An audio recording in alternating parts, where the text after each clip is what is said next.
41 क्या कहता है, इसको ज़रा देख लेते हैं कि नल विरा, ये यिरा लिख रहा है तो यहाँ पे विरा है, तो नल विरा दिव्य प्रबंधम, इसका मतलब होता है कि 4000 पावन रचनाएं। ठीक है, तो नल विरा दिव्य प्रबंधन नामक काव्य संकलन निम्नलिखित में से किससे संबंधित है?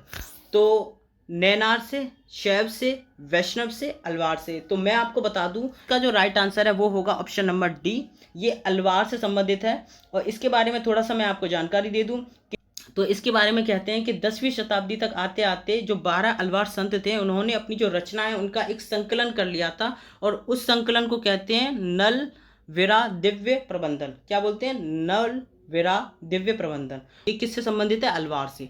तो नेक्स्ट क्वेश्चन देख लेते हैं, ये क्या कहता है। ये कहता है कि निम्नलिखित कथनों पर विचार कीजिए। पहला स्टेटमेंट है कि तमिल भक्ति परंपरा में स्त्रियों को शामिल नहीं किया गया था। तो मैं आपको बताऊं ये स्टेटमेंट रॉन्ग है। सबसे ज़्यादा स्त्रियों को इसमें शामिल किया गया था, सबसे ज़्यादा जो प्रमुखता है वो स्त्रियों को दी गई थी। क्यों? क्योंकि तमिल भक्ति परंपरा में सबसे बड़ी जो विशिष्टता थी वो यही थी कि इसमें स्त्रियां उपस्थित थी। दूसरी बात यह है कि बिल्कुल इसका जो उदाहरण है वो देखने को मिलता है। एक अलवार जो है स्त्री थी, इनका नाम था अंडाल, और इन्होंने भक्ति की जो गीत हैं वो व्यापक स्तर पर गाए हैं, और इनके गीत आज भी जो है वो गाए जाते हैं। अंडाल स्वयं को जो है विष्णु की प्रेमिका, एक तरीके से प्रेयसी मानकर अपनी प्रेम भावनाओं को छंदों में व्यक्त करती थी, अपना जो प्रेम है वो इस तरह से व्यक्त करती। तो ये उदाहरण जो है वो देखने को मिलता है अलवार संतों में। को नैनार में भी मिलता है कि स्त्रियों को जो स्थान दिया गया था। तो एक स्त्री थी जिनका नाम था कर इक्काल अम्म यार। ठीक है, नाम थोड़े ऐसे ही हैं। इनके बारे में ऐसा कहते हैं कि ये जो स्त्री हैं कर इक्काल अम्म यार, इन्होंने क्या करी थी, इन्होंने ये शिव भक्त थी और इन्होंने शिव की घोर तपस्या करी थी, और ये नैनार से संबंधित है। ये उदाहरण भी आपको देखने को मिलता है। ठीक है, तमिल भक्ति परंपराओं के अंदर नैनार हो अलवार हो, दोनों में आपको स्त्रियां जो हैं उनकी विशिष्टता देखने को मिलती है कि हाँ उनको शामिल किया जाता था। तो दूसरा स्टेटमेंट पढ़ लेते हैं कि तमिल भक्ति रचनाओं की मुख्य विषय वस्तु बौद्ध व जैन के प्रति विरोध था। तो ये स्टेटमेंट आपका बिल्कुल राइट हो जाता है कि तो इसका जो राइट आंसर है वो पूछ रहा है कि कौन है, तो ऑप्शन नंबर 20 का राइट आंसर है। चलिए नेक्स्ट क्वेश्चन देख लेते हैं, ये क्या कहता है। ये कहता है कि निम्नलिखित कथनों पर विचार कीजिए। पहला स्टेटमेंट है कि चोल सम्राटों ने ब्राह्मणीय और भक्ति परंपरा को समर्थन दिया।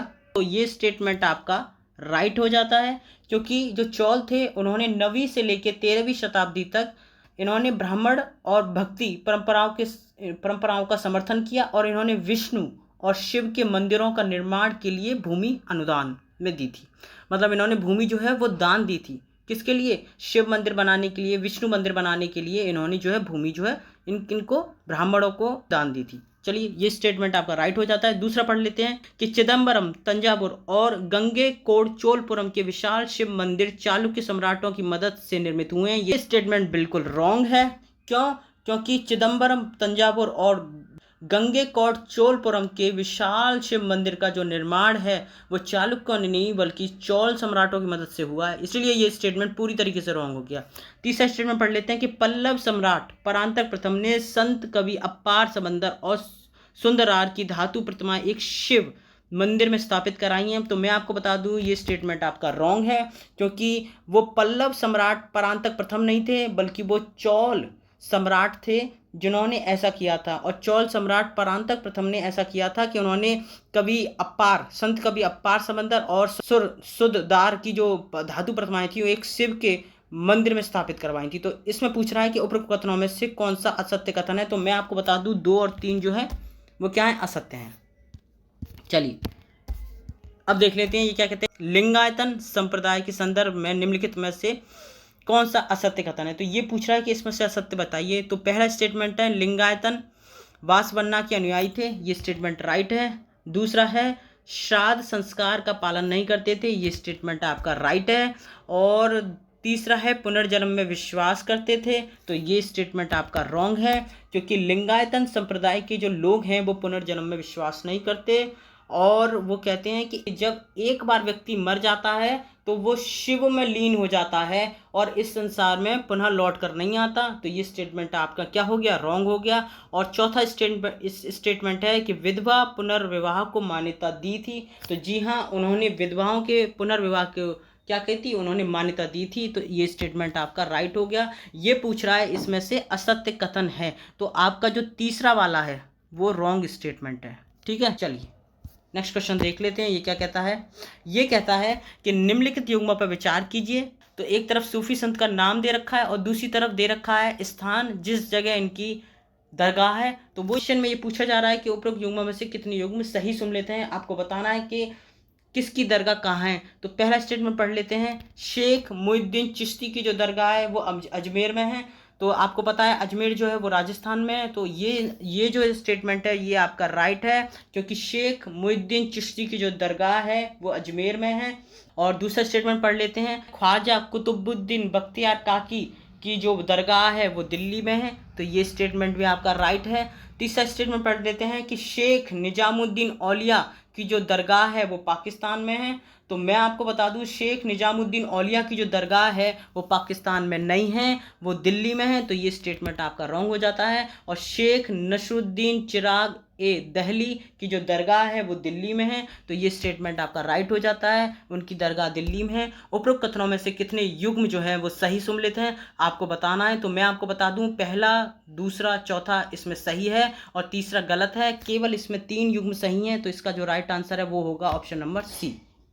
चलिए नेक्स्ट क्वेश्चन देख लेते हैं। ये क्या कहता है कि ख्वाजा मुहिउद्दीन चिश्ती के संदर्भ में निम्नलिखित कथनों पर विचार कीजिए। पहला स्टेटमेंट है कि गयासुद्दीन खिलजी जो है वो इनकी दरगाह पे आने वाला पहला सुल्तान था। तो मैं आपको बता दूं ये स्टेटमेंट आपका रॉन्ग हो जाता है। गयासुद्दीन जो खिलजी है वो पहला सुल्तान नहीं था, बल्कि मोहम्मद बिन तुगलक जो था वो पहला सुल्तान था जो इनकी दरगाह पे गया था। दूसरा पढ़ लेते हैं। मोहम्मद बिन तुगलक ने दरगाह में पहली बार इमारत बनवाई थी। मैं आपको बता दूं कि मोहम्मद बिन तुगलक ने दरगाह में पहली इमारत नहीं बनवाई थी, वो बनवाई थी आपके सुल्तान गयासुद्दीन खिलजी ने। तो ये स्टेटमेंट आपका रॉन्ग हो जाता है। तीसरा पढ़ लेते हैं। आमिर खुसरो इनका शिष्य था। तो मैं आपको बता दूं कि आमिर खुसरो जो है शेख निजामुद्दीन औलिया के शिष्य थे।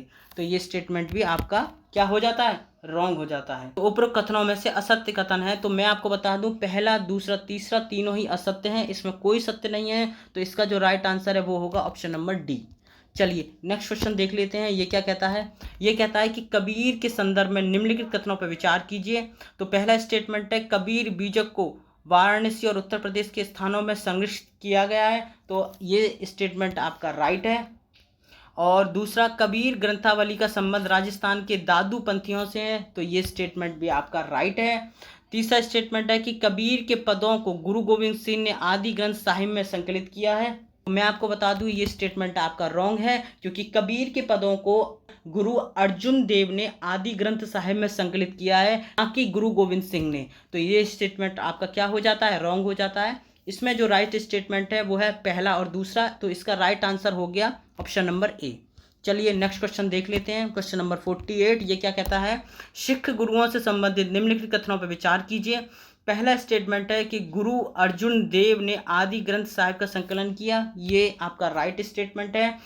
दूसरा है गुरु नानक ने खालसा पंथ की स्थापना की। तो मैं आपको बता दूं ये स्टेटमेंट आपका रॉन्ग है, क्योंकि 1699 में जो है खालसा पंथ की जो स्थापना थी वो गुरु गोविंद सिंह के द्वारा की गई थी, ना कि गुरु नानक के द्वारा। तीसरा स्टेटमेंट पढ़ लेते हैं कि गुरु नानक ने निर्गुण भक्ति का समर्थन किया। तो ये स्टेटमेंट आपका राइट है कि गुरु नानक ने जो है निर्गुण भक्ति का समर्थन किया। तो इसका जो राइट आंसर है वो हो गया पहला और तीसरा। दूसरा स्टेटमेंट आपका रॉन्ग है, पहला तीसरा स्टेटमेंट आपका सही है। उपरोक्त कथनों में से कौन सा कथन सत्य है, तो आपको मैं बता दूं इसमें है आपका सत्य कथन और पहला और तीसरा आपका राइट आंसर है। ठीक है, चलिए क्वेश्चन नंबर 49 पढ़ लेते हैं। मध्यकालीन भक्ति परंपरा के संदर्भ में तज़किरा का अर्थ क्या है। तो मैं आपको बता दूं तज़किरा का जो अर्थ है ना वो ये है सूफी संतों की जीवनियों का स्मरण। किसका, सूफी संतों की जो जीवनी है उनका स्मरण, इसका मतलब है। और इसका उद्देश्य क्या है, तो तज़किरा के जो लेखक हैं उनका मुख्य उद्देश्य होता है कि अपने सिलसिले की प्रधानता स्थापित करना और साथ ही अपनी आध्यात्मिक वंशावली की महिमा का बखान करना इनका जो है उद्देश्य होता है। तो ये पूछ रहा है इसका अर्थ क्या है, तो हम इसमें देख लेते हैं कि क्या कहीं ऐसा लिखा हुआ है कि सूफी विचारों और आचारों का प्रबंधन पुस्तिका, पहला कहता है। दूसरा बी कहता है कि सूफी संतों की बातचीत। तीसरा कहता है सूफियों द्वारा लिखे गए पत्रों का संकलन। और चौथा कहता है सूफी संतों की जीवनियों का स्मरण। तो मैं आपको बता दूं तज़किरा का जो अर्थ है वो होता है सूफी संतों की जीवनियों का स्मरण। चलिए नेक्स्ट क्वेश्चन देख लेते हैं। ये क्या कहता है, ये कहता है कि निम्नलिखित युगों पर विचार कीजिए। तो पहला स्टेटमेंट है कि मीराबाई जो है वो राजस्थान से संबंधित हैं, तो ये स्टेटमेंट आपका राइट है। और दूसरा स्टेटमेंट है कि वासवन्ना जो है तमिलनाडु से हैं, तो ये स्टेटमेंट आपका रॉन्ग है क्योंकि ये है तमिलनाडु से संबंधित नहीं है, ये कर्नाटक से संबंधित हैं। तीसरा स्टेटमेंट है सबंदर जो है कर्नाटक से संबंधित हैं, तो मैं आपको बता दूं ये स्टेटमेंट रॉन्ग है, ये कर्नाटक से संबंधित नहीं है, ये तमिलनाडु से संबंधित हैं। और चौथा स्टेटमेंट है मड़ी कब चक्कार तमिलनाडु से संबंधित हैं, तो ये स्टेटमेंट आपका राइट है। तो इसमें पूछ रहा है कि उपरोक्त कथनों में से कितने युग्म सही सुमेलित हैं, तो पहला और चौथा जो है वो सही सुमेलित है। तो इसका जो राइट आंसर हो गया वो हो गया आपका केवल 2 युग्म इसमें सही सुमेलित हैं। तो चलिए मिलते हैं आपसे नेक्स्ट वीडियो में, तब तक के लिए अपना ध्यान रखिए, खुश रहिए, पढ़ते रहिए और अपने माता पिता का नाम रोशन कीजिए। जय हिंद दोस्तों।